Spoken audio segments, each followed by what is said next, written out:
Well, hello there, ladies and gentlemen, and good afternoon. We're coming to you live from Shandonagh Gaa Club, and it's here in Kilpatrick, Ballina, ladies and gentlemen. And we're very, very lucky to have some of the members here as well. And they're up for the crack because we're going to have a bong of. There's 4 lads, so we're going to have 3 bongs apiece. So I'm going to do 3, and then Tommy's going to do 3, and Jer's going to do 3, and Pat. Now, we've been rehearsing for the last 4 hours to get this right, so hope you enjoy it, folks. Here we go. I'll start off with 3. Bong, bong, bong. Tommy, you're on. Bong, bong, bong. Jer's next. Bong, bong, bong. And our last man, Pat Webb. Bong, bong, bong. Amazing, ladies and gentlemen. As it says, we spent a lot of time at this, and the boys, they've done very well. And if you want to share this with your friends, feel free to do so, because we're very lucky to have them on the campus here. As I say, we're in Shandonagh Gaa Club. So I've Tommy Brennan, who's the chairman. Tommy, come in here and have a quick chat with us. Tommy, tell us a little bit about the club. Great to have you on board the 12 Bong Show. What's the story, Tommy? So we're a football club involved in GA and LGFA just outside Mullingar. We're in the townland of Kilpatrick, Ballina. Brilliant. And we are in the process of developing our club and trying to move forward and get a good membership in and good underage structure in. Now, you've travelled around because you've had 3 or 4 different places. You've arrived here in 1991. Where were you before? I think we started off now. Jerry would be the main man for all that information, but we started off in Brodenstown, in Casey's Field, and then we ended up in Slanestown, just outside Welchestown, in Healy's Field, and then in around 1990-91 we developed this pitch here now. I was only a Gossin at the time, but you're a local man as well. I'm from Welchestown, yeah. All right. So so we're all connected. Born and bred, and this has been my club since day dot. Well, that's all our town lad, because my family originally from, as I said, Port Lomond, which is townlands, and as all our people are buried in Welchestown. So, as I say, he's one of our own now, folks. We might even be related, you never know. Related through drink. So the club is going from strength to strength, and as well as that, you have a brand new field down there. I've seen diggers out there who are throwing muck around for the last 2 years. No, it's fantastic, and credit has to be given to the development committee here, Kieran Conway, Niall O'Brien, David Scahill, Shawnee Riley, but to mention a few. And we're hoping to open up our new all-weather pitch in summer 2022. Is that a bouncing pitch? Like, is that one that's... No, it's grass, but it's a sand surface. Okay. And very good drainage in it. So with the bad weather that we have here in Ireland, we'll be able to have the pitch open all year round for training and matches. And you've lights in it as well, yeah? There's going to be lights going up. There's new dugouts after being put in by Shea Murta. I see that, concrete ones. Yeah, concrete ones, and wow. They'll last a lifetime. And we are in the process of creating an AstroTurf pitch and a juvenile pitch, all weather as well, and a walking track. The other thing is, how many members are in the club so far? Oh Lord, I think we have probably about 400 to 500 members. Right. But we're trying to increase that. We're in tight conjunction with St Kenny's School there, and that's a major feeder school for us. But we're trying to expand further. And I see as well as that you help out with the traffic as well at the school, because a lot of people come up here and park. They do, and the kids do their own, and that gets a bit of exercise exactly, as well. and we've a great relationship with the school, and they've been fantastic, and we're hoping to maybe have a walkway between the school and the pitch that's good and safe for the kids to be able to come up here and enjoy their sports during school. Brilliant. Well, now that's yourself done. Okay. And our next contestant, ladies and gentlemen, is Ger Hickey. Thank you very much, Tommy Brennan. Ger Hickey, how's it going? Not too bad, really. Ger, it's great to be talking to a legend. Well, I don't know where the legend is, but I'm here a long time. I'm with the club since we started back in '67. We got together, and we were playing different lads in the area. We was playing with different clubs. We got together to start our own club, right, under the chairman of Pat Smith, and we got to the county final that particular year, but unfortunately got bet. But in the meantime, we kept going, and we won a county final in '79, and we won another final in '87, and we were beaten in 77 and were beaten in 86. So Were you playing through all this I yourself? was there. I made up the numbers. Yeah, I made up the numbers. I'd say you were Hardy Buck now in the field. Oh, that's what my mother used to say. But we kept it going, and now the club has grown in the last number of years with all these new members, and the area has grown up. A lot of new houses, a lot of new people. The school down here, as Tommy was saying, is a mighty help to us. And our underage is going very well, and we won minor championships and under 16 championships, and the girls are all going well. And Brilliant. Now, the thing about it is, it's fair enough having a club and being involved in a club, but you're after doing a very, very big job down there. And I'd say now to get them diggers in, it wasn't cheap. not cheap. No. And we have a great committee, a great pitch committee now that's doing that under the stewardship of Kieran Conway. And they're working day and night to get it done. And hopefully next year, as Tommy was saying, it'll be opened up. And I think we're going to have a stand as well as everything else. Brilliant. And To do a job like that, it's not just simple. It's not a case you say send out a ladder, a shovel there and straighten out that field. No, I mean, you have to flatten it. Well, it has to be flattened, and we had to get a lot of filling actually down from Dublin to fill it up because away. it was a massive big hole. Yeah. But it was stony field that was beside the original pitch, so we had to use it. And it's the first pitch is so out there now, and it looks very well. It looks fantastic. It looks Well, very- we wish you the very, very best of luck. And how is things going in Gerard Hickey Motor Parts? Well, it wouldn't be going good now. It wouldn't be going as good as the football is, but whatever.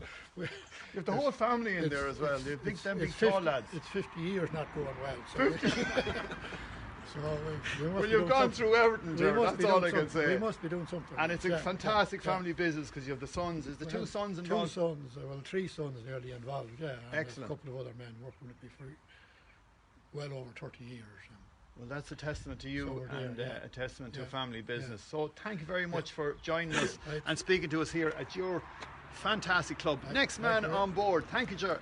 Thank you, Ray. Now we have Pat Webb, and Pat Webb is just after flying in, ladies and gentlemen. We're very lucky to have him because he's quite a busy man, I believe. Where were you? You had the hat on, the whole lot, the headset on, you coffee from. Where'd you get the coffee? Grove Cafe. Grove Cafe, yeah, supporting the local coffee shops here in town. So yeah, so I suppose I'm kind of the blow-in originally from Roscommon, so I was asked to come in to bring up the standards here in the club race. So I was. I'm involved in coaching with a number of other dedicated people in under 13s boys and under 16s girls this year. And the two teams had great success. I suppose what brought me in here was the community spirit in the west side here of Mullingar. You know, there's great people this side of Mullingar, as there is all over Mullingar. It's a fantastic The west town. side, I like to hear that. Yeah. The west side. But certainly I've bonded very well, and my family have felt very welcomed by the people this side of town. And the GEA club in Shandonagh here gives a great opportunity for people to mingle and as well to get their children involved in team sports. It's a great facility because, I mean, no matter how many kids or no matter what age you are, you can play football, especially with the ladies' football and the men's. And I mean, to see women's football, I think is the best ever. Oh, absolutely, and I would say that the standard of ladies and women's football has improved substantially over the last number of years, and we see that at the elite level at inter-county, and it's something that Shandonagh have been trying to embrace here, but not just at the LGFA, also at the juveniles boys football, where even for 2022 we're back training with under 13s boys and under 15s boys in Cullion on Sunday mornings, and we'd welcome people to come along and check it out, and indeed the girls are back doing the strength and conditioning with Joey Cleary on a Saturday afternoon. The Bowl Joey. Oh, hello, Joey. And we have under 10, under 12s and under 14s girls in Loretto on a Monday night, so we're like nearly an all year round club. We really take a break. Now, the thing about GA, and a lot of people will looking in from all over different parts of Ireland and especially all over the world, GAA, ladies and gentlemen, is run for no profit, as I say. I mean, well, a profit for the club, but all these lads put their time in for nothing. They put it all in for nothing, and that's what's made the GAA such a fantastic facility for our country, especially. And in these times as well, most GAA clubs are under pressure as well to create funds, and you even have the lotto is going on, I see now. Yeah. The lotto, and the lotto, ladies and gentlemen, is 2,300. So if you want to get involved, go to the Facebook page as well and throw a few pound in. No matter where you are in the world, you can collect this money if you win. Now, tell us, what exactly do you do? You're the coach. Yes, so I coach under 13s boys along with Tommy and Alan Graham and Pat McWade and John Ball this year. Tommy and myself and John and Pat are involved. Are you full-time at that job? Yeah, well, as full-time as it can be, I suppose, yeah. I was involved with the girls and the boys this year, and I think Mondays were our only days off, actually. You'd be out here training or playing games, but it's great fun. I mean, the kids put in a huge amount of commitment and effort, and they want to see their coaches do the same. And I'm glad to say I think all the coaches out here are willing to put the effort in. It's actually, team sports have a great passion in it. It's character building for children, I think. You know, it gives them great life traits. You know, and as well as that, GA has travelled all over the world, and everyone goes to somewhere and then they start their own club. Yeah, absolutely, yeah. So are you, as I say, what do you do apart from this yourself? I work in the wealth and investment business, so I give pensions and investment advice to people out there. Do that for a company called Brew and Dolphin. But once again, I mean, everyone has a job here, and you come out and give your time of free, as I say. Like I'm busy myself, but then I do a bit of social media and then the evening. But I find I have to turn off sometime. But this must be a more of an energy for you to go and do these jobs, especially everyone in the GAA. Like it's like it lifts you. I think when you commit to especially in the juveniles, young juvenile players, and you're working on training techniques with them or support, you see them coming off in games and real game actions. There's a great buzz off that, and indeed Tommy will testify to this with under 13s boys this year and with under 16s girls. You know, when you see the celebrations on final days and what it meant to the club, and with under 13s boys we did a great evening in Killucan, and you know the huge support that was there from Shandonagh, and we're on the pitch for an hour afterwards, and indeed with the girls and under 16s we got to play the final in Cusack Park, the county ground. I mean, that's like, it's brilliant to be able to do that. To be a coach at the GAA, do you have to go and do a course? Yeah, so all our coaches here would have the minimum foundation level 1 and 2, and then what we're trying to aspire then is a lot of the league coaches then will do the coach 1 and 2 coaches there as well. What you'll find is there's a lot of former players that have that have been involved in GAA for the last 20 or 30 years, but definitely a lot of them have upskilled as well. You know, I suppose it's all very well known and playing the game, but how do you demonstrate that, and how do you get that across the juveniles? You'll get that from these courses, you know, and as well as that, older members as well, showing how it's done as well. Absolutely, yeah, absolutely. And have you played GAA all your life? I have, yeah. I've played down in Castlereagh, my hometown, St. Kevin's down there. Castlereagh in contrast. Country. Indeed. Yeah. And I played in when I went to school. I went to play in Jarlath and Tuam. I gave up football at an early age, one of my greatest regrets, through a bad injury, and never went back playing again. And you know, football careers can be short, and you know, it's something I certainly miss, and I'm involved in it because my 2 older children play here. And maybe I'm living my football dreams through them, but I get a great buzz out of it. They're lucky to have that. Yeah. Anyway, this is GAA at its best, ladies and gentlemen, and it's a pleasure to chat to these gentlemen here on our show.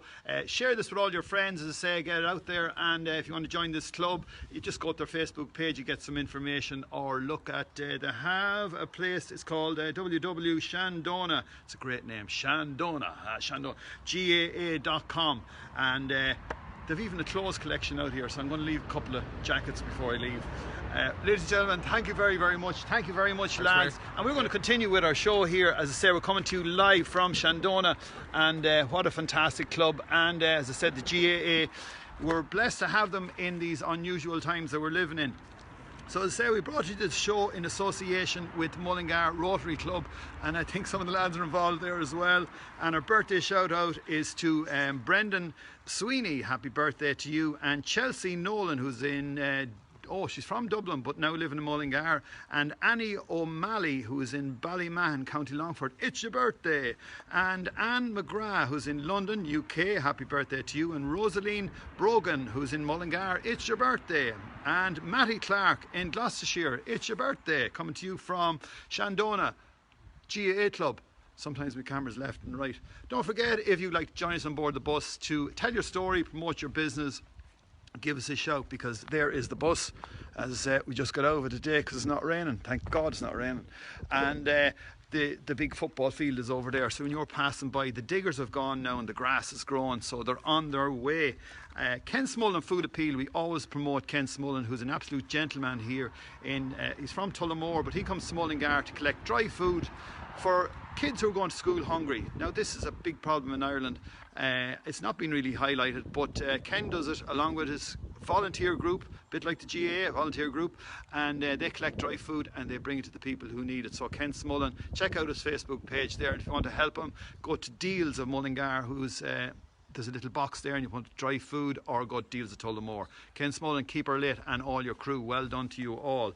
As well as that, we have, oh yes, our GAA, we have the Downs GAA Lotto jackpot, and that was on Monday.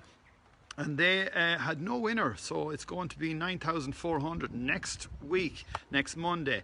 And as well as that, they have their lotto, their jackpot, they have their bingo online every Friday. Multifarnham GAA jackpot is 11,100, and Calucan GAA jackpot is 13,000. Multifarnham Cooker School, I was going to say the Cooker School, just stuck in my mind.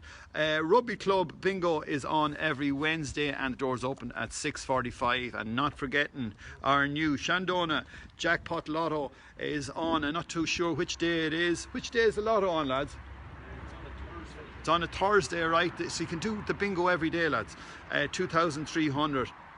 And as well as that too, our food shout out competition winner is Ilia Cafe Mullingar, and our Facebook recommendation is Loaf of Bread GAA podcast, and they're doing a fantastic job and interviewing different members of the GAA all over the world. So it's a great podcast and a great bit of fun.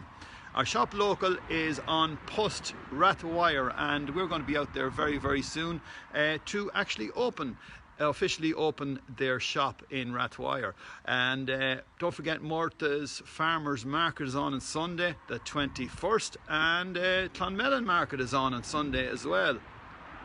And Jenny Herty, who's 21 years in the DIY, Woody's DIY, congratulations and well done, Jenny.